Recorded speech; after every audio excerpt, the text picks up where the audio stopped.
Whether you want to go one-on-one with an audience, launch a product, host a promotion, or just get back to your grassroots as a brand, the last mile of marketing has always been and will always be putting your product in the customer's hands. And it may not necessarily be a new or novel idea, but it is getting harder and harder to do in a meaningful way. Because gone are the days of propping up a soapbox by the docks and hawking your wares. They're replaced instead by the challenges of sourcing reliable, brand-safe talent to rep your company and coordinating all of the logistical pieces, getting the permits, making sure everything and everyone shows up on time, and that no one pours coffee in their lap in the process.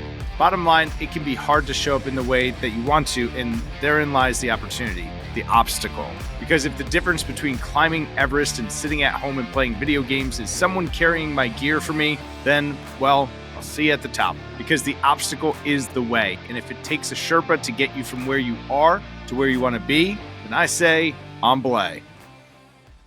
Welcome to Out of Home Insider, the first podcast for media and marketing executives that connects how offline attention drives conversion. My name is Tim Rowe, and for the past 4 years, I've been interviewing guests about their unique insights in bridging this misunderstood and undervalued opportunity for brands to create alchemy in the real world. Today's guest is Clay Lundquist. Clay is the founder of Exposure Agents, a network made up of local businesses, event producers, brands, media outlets, and influencers, all existing with the sole purpose of delivering the last mile of marketing. That is, putting your product in the hands of your end consumer so they can try before they buy and so you can sell more stuff. Clay explains the differences between sampling and seeding and how to figure out which one is right for you. He explains how to get started with any budget and how to scale the grassroots element of your brand. Last week, we talked about virtual out of home and how brands show up in the real world. And today is intended as a continuation of that conversation. And frankly, as a continuation in the theme of the blurring between digital and physical experiences, the ability and opportunity to feel something before we buy it, whether that's like in episode 126 with Raghav Sharma of Perfectly and Clothing, or in episode 115 with Jason Schuster of BizTech when we talked about how we can use the metaverse as a way to visualize and feel an out-of-home campaign before going offline to make it real. Or just last week in 132 when we talked with David Title about the hierarchy of how brands show up. So that's the big idea I'd like you to continue exploring. How these seemingly unrelated themes, fashion, the metaverse, CGI, can all be used to accelerate the challengers among us and further ingrain the blue chips. So, without further ado, welcome everybody to the Out of Home Insider Show, a podcast like no other, hosted by the one and only Tim Rowe. Get ready to have some knowledge dropped on you and to be entertained, because nothing's more valuable than food for your brain. So sit back, relax, we're about to dive in as the best industry podcast is about to begin. Maybe as a starting point, why is it so important for brands to show up in the real world? I think there's a real magic when you actually can touch and feel a product. We see so many things advertised online, on billboards, stuff like that, but actually being able to go out and be like, okay, this is what it is. I get to play with this. I get to taste it. I get to, demo it. There's something to that, especially because all these products are costing us money. So actually being able to get it in our hands before we spend the money is a real opportunity for, brands to, tell their customers, like, we actually care what you think of this brand as and we want to bring it to you. It's funny. I don't know how many of the listeners know this, but before I got into advertising, I actually sold cars, and we had a saying, and that saying was, the feel of the wheel is half the deal. And it was really to emphasize the importance of getting your customer to take a test drive, because they're making the second largest purchase of our adult lives. So it would make sense that all of the other products in our lives, we would want our customers to experience them as well. 83% of retail is still happening offline in a brick and mortar store. When we think about showing up in the real world and we think about the explosion of direct to consumer, where maybe is the opportunity for D2C brands? We see some brands do pop-up shops and some really clever things and executions like that, but is there more on the bone there? It feels like there's an opportunity for D2C to become more real world. Yeah, I think with with D2C, there are the pop-up shops, but that's the 1% that can actually do that. I mean, those are very expensive activations. A lot of time goes into it. I talk to different D2C founders all the time, and that's not even on their radar or something to do. Maybe be a piece in a pop-up shop, but not like do their own and actually promote their own. Whereas with events, you can really start with nothing if you want and go, and then it's the moon. You can, if you've got something that's edible, you can go out with, a permit and a wagon and basically go and sample it to people on the street. That's all you need. You need a person that can actually talk about your brand in the correct way, some product, and start handing it out. And we've all seen that. It's pretty scrappy. Like that's something that I don't want to say anyone could do, but I mean, I feel like I could pull that off. Yeah, exactly. And I've seen founders do it. I know founders do it. And the other part of it is the other reason to do it is for market research. You should do it as a founder. You should be out there during, these first things, seeing what people think of your product, because you're going to know right away, especially with something they can taste or play with, you're going to know right away what they feel about it. I mean, on the other side of it, if you have a bigger product, like I worked a lot with CrossNet. Sure. We just set games out in parks and let people play them. What do you mean? Like just like so for folks that don't know, CrossNet, it's the 4-way volleyball. I think there's 4-way soccer now. Pickleball, it's exploded into a whole backyard game franchise, but maybe describe what you mean by that. So setting up the product in this case meant what? Setting up the volleyball net, the 4-way volleyball net, just putting it up in a park.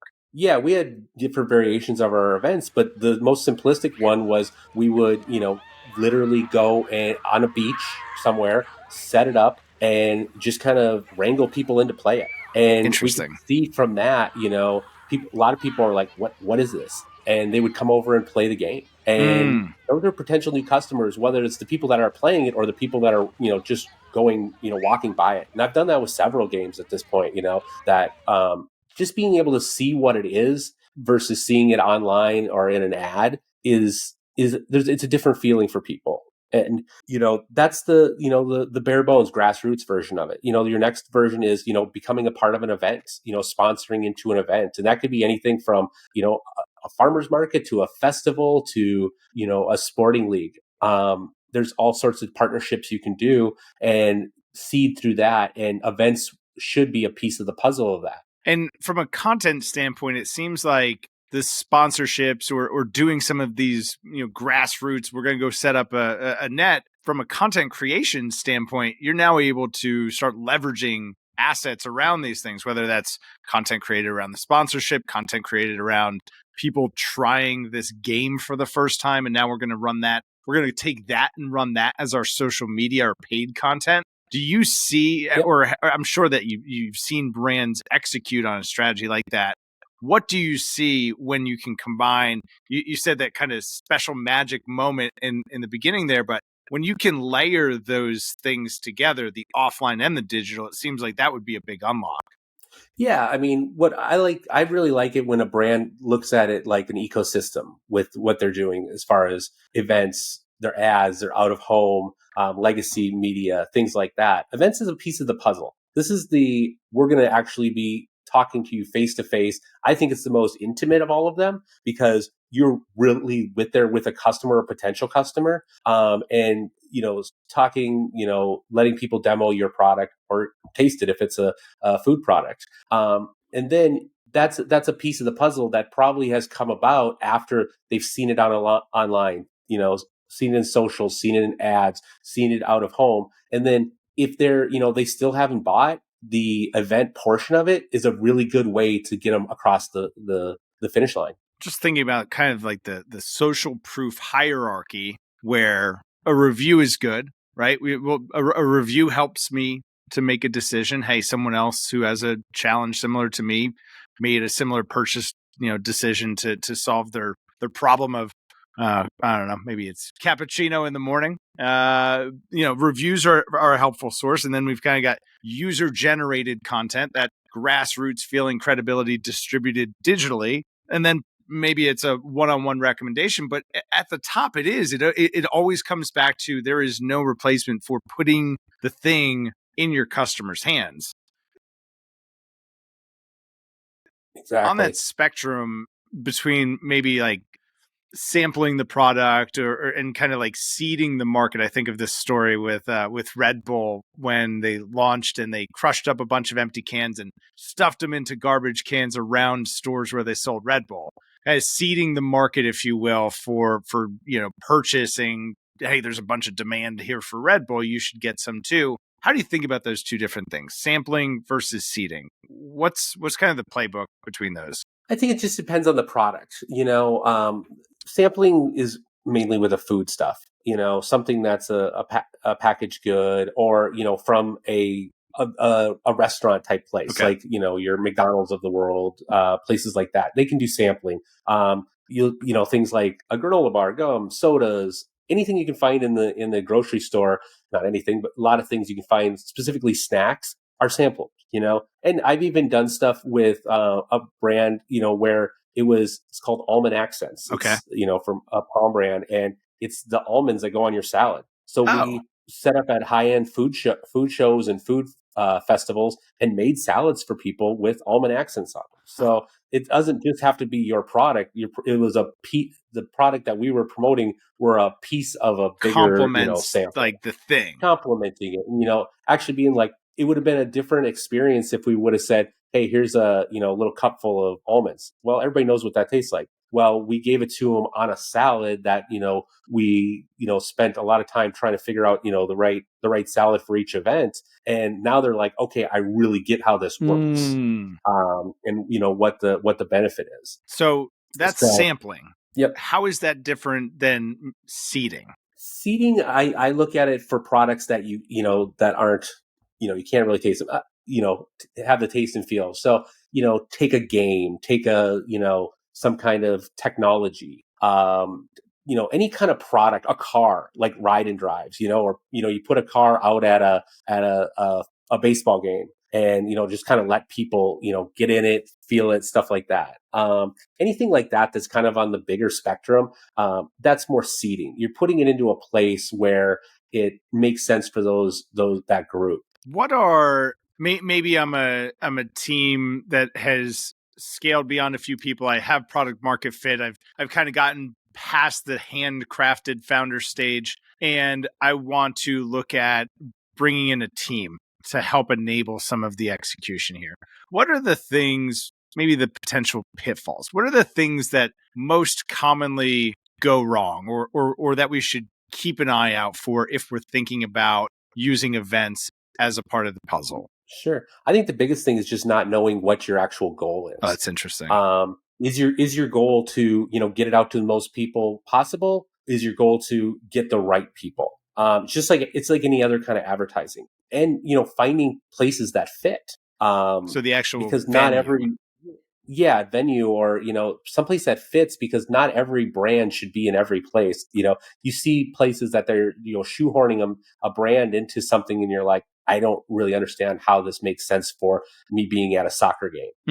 When I'm looking at some brand. Why is my electrical contracting company, at this soccer tournament? Yeah, exactly. Somebody talked them into it, and maybe they're just fans, but that's probably a lot of the problem with some kinds of events, as well as, sponsorships, is brands, they're doing it for two reasons. One is the one you hope for, is they're doing it for, to sell more product, to, really get it out there. The other is they're doing it because, they think it's cool and it looks good. Mm-hmm. Either way is great for the person selling the sponsorship, but not both of them are that beneficial to the brand. So. Which I guess really it can, and that comes back to sort of the brand risk elements of maybe not showing up in the way that people are going to expect you to show up, potentially just missing the mark completely. No one even notices, right? That Yep. I guess the worse than that scenario is someone does notice and they're off put by it. But one level better than that is just no one notices, and that's obviously not the outcome that anyone wants. So it makes sense to get those alignment pieces right. Organic and Yeah. guerrilla versus sponsored. So we got the venue right. We've got the targeting right. We know what our objective is by doing this. What's your take on doing things kind of unsanctioned versus the official route? We'll say. I think both have a clear, there's advantage to both. I mean, events, once you go on the sponsorship route, can get very expensive, and you're not going to see a clear ROI a lot of the times because you just can't. It's really hard, if you're sampling Gatorade, to be like, okay, did this drive a lot of sales for us? It's Right. really hard to tell. So you could spend, a boatload of money and not really be able to pinpoint it back to wins. Now, my view of that is, again, it's a piece of the puzzle. So you're not going to get a clear view, but it also is going to be one of those things where you're just another thing in the ecosystem of, okay, they saw the ad, they saw the billboard, now they saw the event, maybe they went by. So it kind of gets split up between that. Doing stuff guerrilla is cheaper, but you're looked at not quite the same way. It's not quite the same thing as if you have, a cool setup or a vehicle or something like that, and you're supposed to be in front of this festival or at this game. If you're, the person rolling through there, yeah, people will take it and they'll try it, but you're not looked at as kind of the same, like you're supporting that festival or you're supporting that team, stuff like that. So just kind of depends what you want. Now, it's like I said, it's a very cheap way to get product into people's hands, and there's nothing wrong with that. So, I mean, Sure. I would do it all day as long as you do it by the book. And it would seem there's probably a lot of brands out there too that's part of their kind of brand makeup is being a little bit disruptive and a little bit against the grain. I'm thinking about a great campaign years ago by a friend, All Terrain, shout out Adam. They worked with, it was specifically with Converse, with Chuck, and they were doing this cool street execution and turning pictures of people in the shoes into wheat pastings, and it was a totally guerrilla execution, but it made sense. It was aligned to the brand and obviously that street culture. So seems like there's an opportunity for brands to align to some things like that, but it's an important consideration of where do you want to fall on that spectrum, and how do you want brands to perceive, or how do you want your customers to perceive you? Yeah, and a lot of those things like that, they can look organic. They might not be. You might have permission. Like a lot of people do like make it look organic. Yeah, they'll do like digital projections on buildings and stuff like that. And you're kind of like, oh, that's cool. They just kind of went out in there and did that, kind of like graffiti. But no, they've got permission. It's permitted. Sure. They've done it. It's permitted. All these things. So you can have that kind of crossover. So you can kind of seem like the bad boy, but you did dot the I's and cross the T's to get it done. You're still a Fortune 500 company, and you don't want to end up on the evening news and getting sued. Because the worst thing about doing something straight guerrilla is if you put a lot of time and money and effort, whether it's through your own company or an agency, is that getting it shut down before you even begin. Makes sense. So, and that can happen, in guerrilla. So you do want to, kind of, there's some checks and balances you want to take care of with guerrilla even. Well, Clay, I'm sure you're working on a lot of stuff that's top secret, and we'll find out about after the fact, but maybe give folks a little bit of an idea of the things that you're working on. Where is your attention actively these days? What projects can you maybe tell us a little bit about?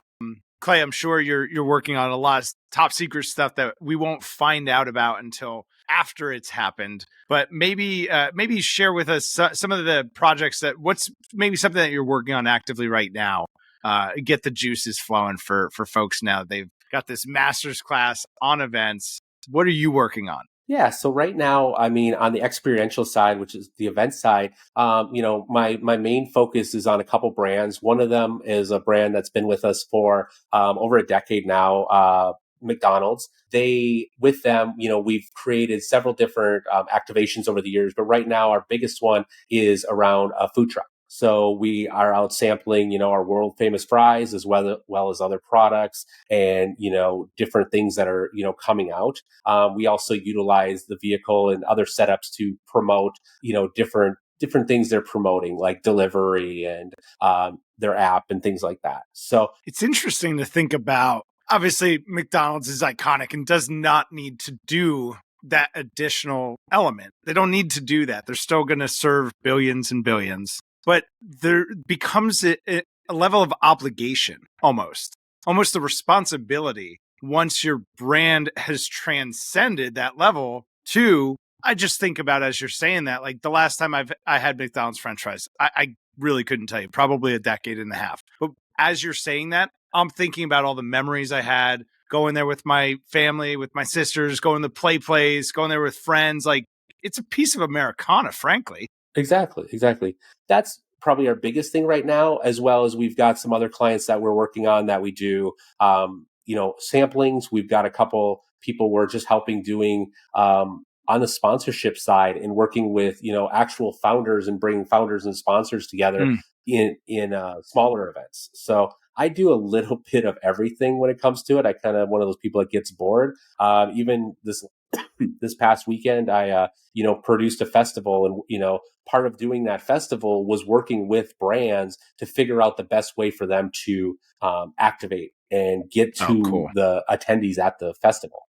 That's, I guess, coming full circle on the idea of last mile marketing, bringing that connection back into the festival. How can we connect your brand with the people that are here? Clay, I can't thank you enough for being here and sharing as much as you have. We use Latin Long to give the directionals in the real world. Give folks the Latin Long. Where can they get in touch with you? Learn more about what you do. I mean, the easiest place to get me is I've got Clay at exposureagents.com. That's where I really, promote the sampling and the seeding of different products, specifically working with, a couple large brands, but I'm really getting into working with the smaller D2C founders and things like that, because I think there's a real need for them right now. I'm not a big social guy, but you can find me on LinkedIn. You can find him. That's how I originally found Clay many moons ago. And it's an exciting time, especially now, to see as many new brands coming into trying things like events. Clay, I know this is going to be a helpful resource for a lot of folks. So thank you again. Perfect. Thanks for having me. Absolutely. Appreciate it. If you found this to be helpful, please share it with someone who could benefit. As always, make sure to smash that subscribe button. And wherever you're listening, leave the podcast a review. That's how you help us grow. See y'all next time.